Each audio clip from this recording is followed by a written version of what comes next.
How to connect headset to Xbox One without a controller.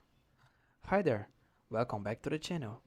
In today's video, you're going to learn how to connect a headset to your Xbox One without using a controller.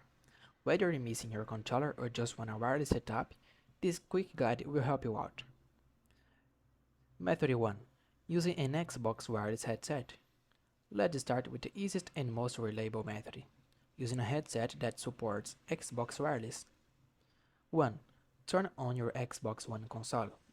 Make sure it's fully powered on before continuing. 2.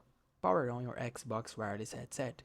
Look for the power button and hold it until your lights come on. 3. Press the pairing button on the Xbox console. It's usually on the front, next to USB port. Step 4. Now, press and hold the pairing button on the headset. Wait for the LED to start flashing. That means it's searching. 5. Once paired, you will hear a connection tone and the light will stop flashing.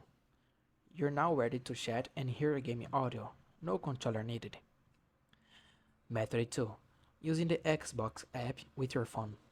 If you don't have your wireless headset, here's another option using your smartphone. 1. Download the Xbox app on your Android or iPhone. It's free on the App Store or Google Play. 2. Log in with your Xbox account.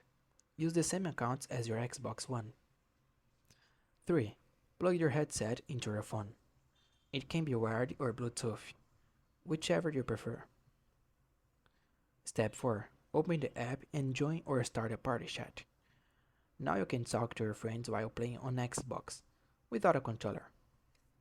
And that's it. That was the tutorial on how to connect a headset to your Xbox One without using a controller.